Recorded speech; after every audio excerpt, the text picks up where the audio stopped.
Dear students अस्सलाम वालेकुम। आज math 9th class exercise 2.4 question number 4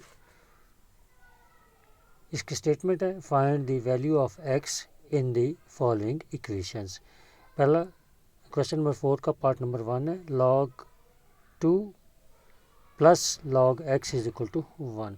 ये हमने प्रूव करना है, इसको सॉल्व करना है। इसमें x की कीमत को हमने निकालना है। अब basically log 2 plus log x लिखा हुआ है। ये प्लस का निशान जो है इस बात की निशान नहीं कर रहा है कि ये दोनों रकमें आपस में ज़रब खा रही हैं। तो हम लिखेंगे log 2x प्लस log का जो पहला कानून है उसको जाहिर कर रहा है प्लस, यानी 2 और x आपस में मल्टीप्लाई हो रहे हैं। log 2x is equal to 1 और log के नीचे बेस को नहीं लिखा हुआ, जिसके नीचे बेस को नहीं होता तो उसको log 10 का बेस ही कंसीडर किया जाता है। तो बेसिकली यहाँ पर इसका log 10 लिखा हुआ है। तो अब ये लॉगरिथमिक फॉर्म में लिखा हुआ है, इसको हम कन्वर्ट करेंगे एक्सपोनेंशियल फॉर्म में। 10 raise to power 1 is equal to 2x।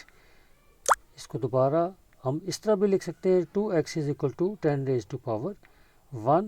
10 raise to power 1 10 ही होगा, क्योंकि इसको हमने राइट साइड पे इसलिए लिखा है क्योंकि हमने x को फाइंड करना है।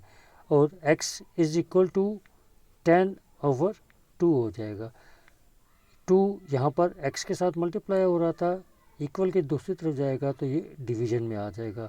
2 5 are 10, तो इसका आंसर आ जाएगा x इज इक्वल टू 5। अब क्वेश्चन नंबर 4 का पार्ट नंबर 2 लिखते हैं हम। पार्ट नंबर 2 है हमारे पास log x to the base 2 plus log 8 plus log 8 to the base 2 is equal to 5। अब इस क्वेश्चन को हमने सॉल्व करना है।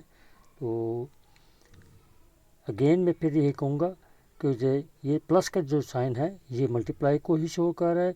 इन दोनों का बेस 2 है, तो इसको एक सिंगल लॉगरिथम में जब लिखेंगे तो इसको लिखेंगे log x into 8 into x। इसका बेस 2 ही रहेगा और इज इक्वल टू 5। इसको 8x की फॉर्म में भी लिख सकते हैं, x इंटू 8 या 8 into x base 2 is equal to 5। अब इसको ये लॉगरिथमिक फॉर्म में लिखा हुआ है, इसको एक्सपोनेंशियल फॉर्म में लिखेंगे तो ये बन जाएगा 2 raise to power 5 is equal to 8x। 2 raise to power 5 is equal to 32। 8x is equal to 32 और 8x इज इक्वल टू 32। अब x को फाइंड आउट करना है हमने। x is equal to 32 divided by 8। जब डिवाइड करेंगे तो 8 4 time 32, तो इसका आंसर आ जाएगा x इज इक्वल टू 4। ये इसका आंसर हो जाएगा। उम्मीद करता हूँ आपको समझ आ गई होगी। अगर फिर भी कोई क्यूरी है